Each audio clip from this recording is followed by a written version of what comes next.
I think Alex Bowman will have more wins this year than Christopher Bell. Christopher Bell scores in Atlanta. Christopher Bell goes back-to-back super speedway road course winner. It became personal with me. I've only got one thing to say. I'm sorry, Christopher Bell.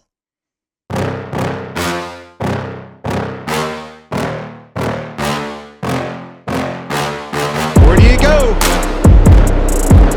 Larson up top, all the way up top. Busher, he's on the outside. He's in position. He's got it.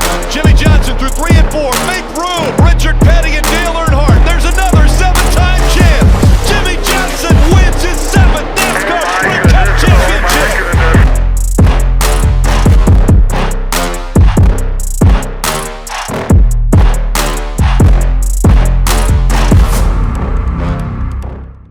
Hello everyone, welcome to another episode of Mondays with Morgan. Today we're talking everything from COTA, along with NASCAR talking about what its new playoff format might look like going into 2026. But first, as you saw in the intro, I have to apologize to Christopher Bell. I said Alex Bowman would have more wins than Christopher Bell this year, and so far Christopher Bell has won 2 out of the first 3 races of the season. Alex Bowman's been solid, but has yet to win. It's a long season, but I still owe Christopher Bell an apology. I didn't think he'd get off to this hot of a start. But much like last week at Atlanta, Christopher Bell wasn't really in the picture for this race until the very end. Let's go through a quick rundown of what happened in COTA yesterday. First off, you had Tyler Reddick and Bubba Wallace sweeping the front row for 23-11.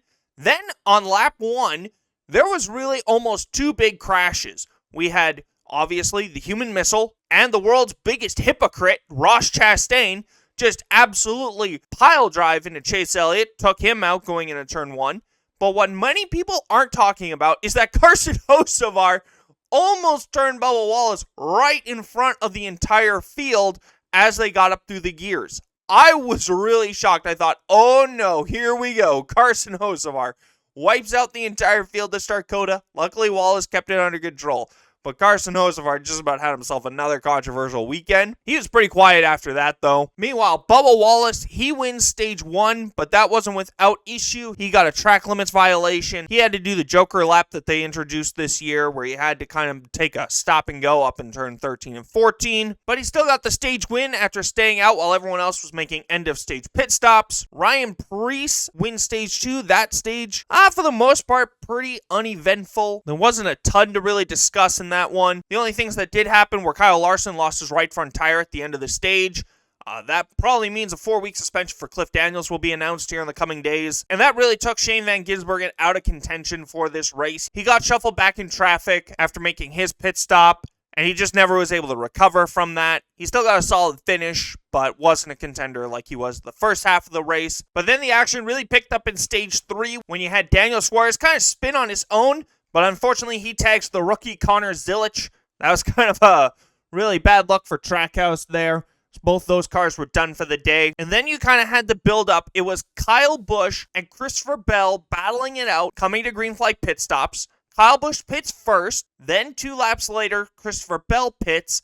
He's about 6 seconds behind, and we really had a good battle there shaping up. Could Christopher Bell run down Kyle Busch, get the win? In that moment, I didn't think he would. I really thought that Kyle Busch was going to have the advantage. He had already pitted. He had a 6-second lead. Christopher Bell was going to have to burn up his stuff just to get to Kyle Busch. But then that all went out the window when Denny Hamlin just slid straight into Austin Dillon and took him out. I know there were some people questioning why Denny Hamlin did that. From what it looks like, I don't think it was anything malicious. TV never gave us a good reason why Denny Hamlin would have wanted to do that. It's not like they showed Austin Dillon just dooring Denny Hamlin and then Denny Hamlin slides back into him. Overall, I think Denny Hamlin just probably got into the corner too hot, locked up the brakes, and just slid straight into Austin Dillon. But that set up for a thrilling last couple of laps as Christopher Bell and Kyle Busch battled door to door. They even made contact at times, and then Christopher Bell finally completes the pass. William Byron gets around Kyle Busch, and then those two battle it out. Meanwhile, Tyler Reddick is right behind them after getting by Kyle Busch. But it was all for naught as Christopher Bell holds on and wins back-to-back races to start the season.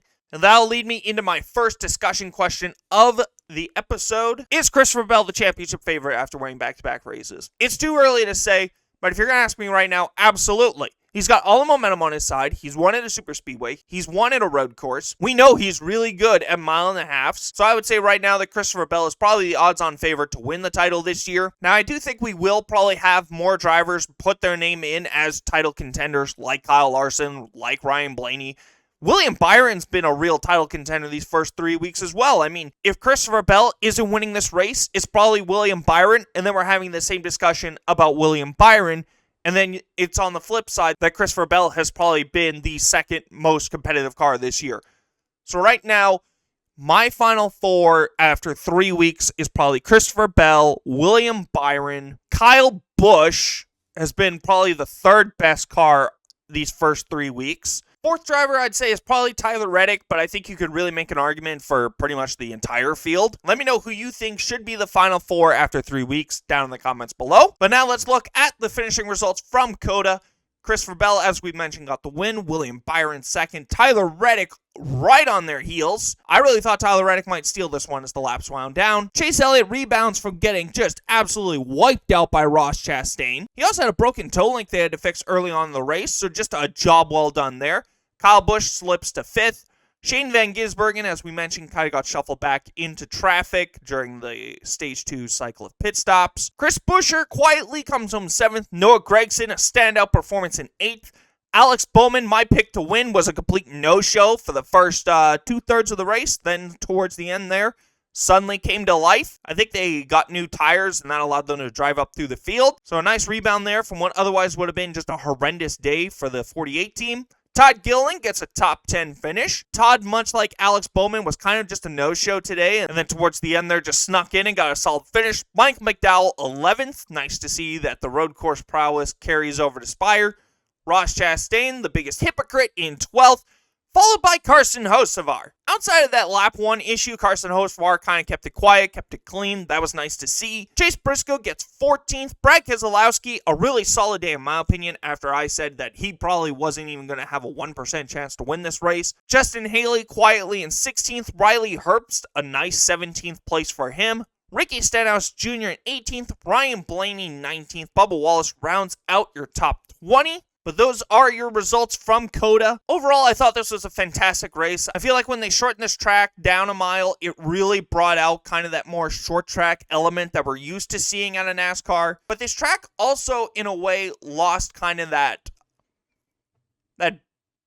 just bulldozer effect that we were used to seeing. I mean, turn 1, outside of Ross Chastain really hitting Chase Elliott, we didn't really see anyone else do anything stupid.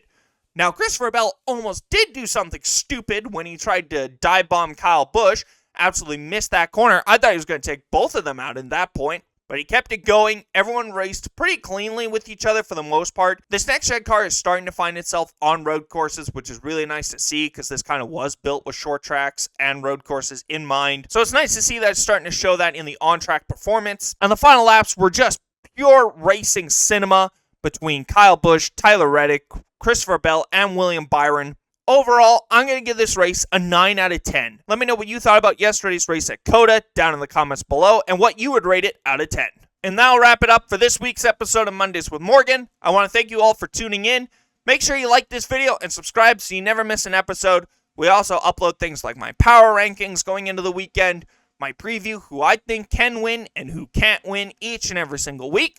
So make sure you tune in for those. But until next time, I'm Morgan Weeb. Have a good day, everyone.